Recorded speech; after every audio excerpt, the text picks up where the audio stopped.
Hello friends, welcome back to Tamil పిల్ల. ఇవాళ నేను చేయబోయే రెసిపీ పప్పు పొంగలి. మీరు ఎన్నో రకాల పప్పు పొంగలి ట్రై చేస్తుంటారు. ఈ పప్పు పొంగలి ఇంకొకసారి ట్రై చేయండి మీ ఇంట్లో కూడా. ఈ రెసిపీ మా అమ్మ రెసిపీ అండి. ఎలా చేయాలో ఈ వీడియోలో చూద్దాం రండి. సో ముందుగా బియ్యము పెసరపప్పు ఒక హాఫ్ అన్ అవర్ నేను నానబెట్టుకున్నాను. దీన్ని స్టవ్ వెలిగించుకొని కుక్కర్లో వాటర్ పోసుకొని ఒక 3 విజిల్స్ వచ్చే వరకు మనం ఉడికించుకుందాం.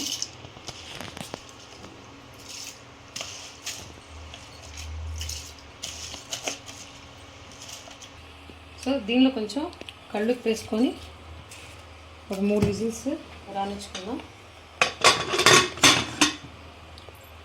3 విజిల్స్ వచ్చేలోపు మనం దీనికి పక్కన చింతపండు పులుసు తయారు చేసుకుందాం. ఈ పప్పు పొంగల్కి చింతపండు పులుసు కాంబినేషన్ చాలా అంటే చాలా బాగుంటుంది. మీరు కూడా ట్రై చేయండి. కొంచెం ఆయిల్ వేసుకొని ఆయిల్ హీట్ ఎక్కిన తర్వాత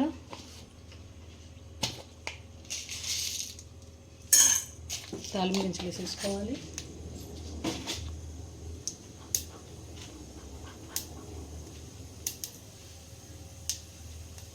తాలింపు గింజలు వేడెక్కిన తర్వాత పచ్చిమిర్చి,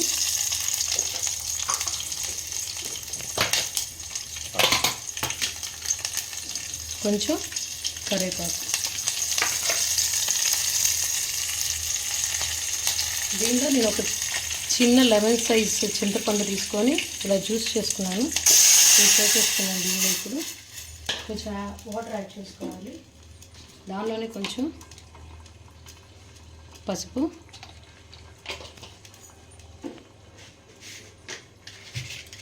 ఉప్పు,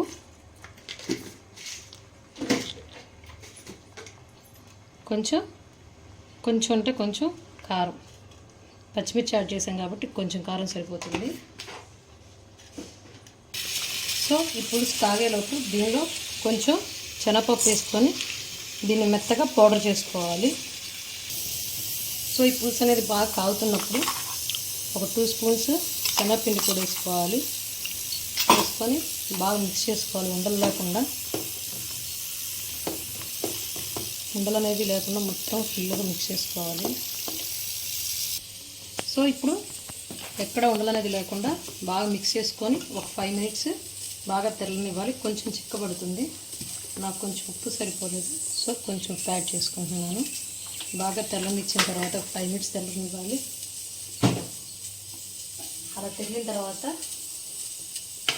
కొంచెం కొత్తిమీర వేసుకొని స్టవ్ ఆఫ్ చేసుకుంటే మనకి పప్పు పొంగల్కి సైడ్ డిష్ రెడీ అయిపోయింది. మనకి పక్కన ఇలా పులుసు అయితే రెడీ అయిపోయింది. అది విజిల్ వచ్చేసేసింది. 3 విజిల్స్ వచ్చాయి. ఇప్పుడు అది ఆవిరిపోయేలోపు మనం దీనికి తాలింపు పెట్టుకుందాం. పప్పు పొంగలికి దీనికి నేను గీయే యూజ్ చేస్తానండి, ఆయిల్ అనేది యూజ్ చేయను. పప్పు పొంగలికి ఎక్స్ట్రా టేస్ట్ రావాలంటే, ఇంకా యాడ్ అవ్వాలంటే మనం గీనే యూజ్ చేయాలి. సో గీ హీట్ ఎక్కిన తర్వాత దీనిలో కొంచెం శనగిత్తనాలు వేసుకున్నాను. శనగిత్తనాలు కొంచెం వేగించాలి. వేడెక్కిన తర్వాత కొంచెం ఆవాలు, కొంచెం జీలకర్ర, మిరియాలు, దాని తర్వాత సన్నగా కట్ చేసినటువంటి పచ్చిమిర్చి, దాని తర్వాత సన్నగా తరుక్కున్నటువంటి అల్లము,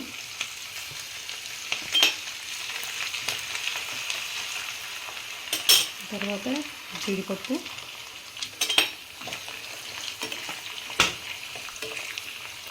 కొంచెం ఇంగువ. పప్పు పొంగలికి కంపల్సరీగా ఇంగువ వేయాలండి. ఇంగువ వేస్తే దాని టేస్ట్ అనేది బాగా రెట్టింపు అవుతుంది.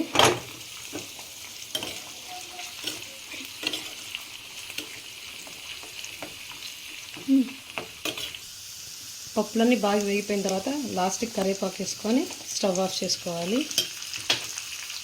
ఇప్పుడు ఈ వేయించుకున్నటువంటి ఈ మిశ్రమం మొత్తాన్ని మనం ఉడికించుకున్నటువంటి పప్పు పొంగల్లో మిక్స్ చేసుకోవాలి. సో ఆవిరిపోయింది, తీసుకుందాం. బాగా రైస్ అంతా ఉడుకుతుంది. దీన్ని కొంచెం పప్పు గుత్తిపెట్టి కొంచెం స్మాష్ చేసుకుందాం.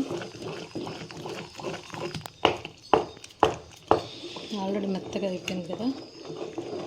జస్ట్ అలా నింపుకుంటే సరిపోతుంది. ఇప్పుడు దీనిలో మనం ఇందాక తాలింపు పెట్టుకున్నటువంటి పప్పులని దీనిలో వేసేసుకున్నాం.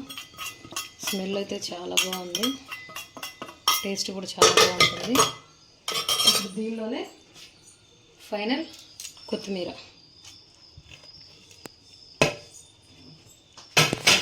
అన్నీ వేసుకొని ఒకసారి మిక్స్ చేసుకుందాం.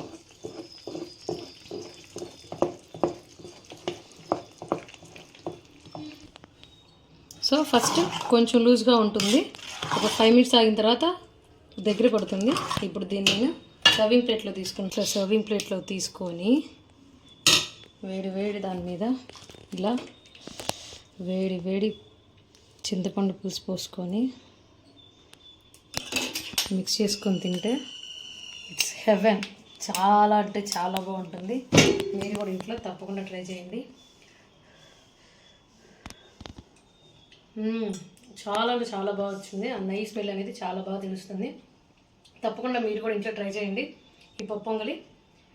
ఈ వీడియో కనుక మీకు నచ్చినట్టయితే please like, share and subscribe Tamil పిల్ల.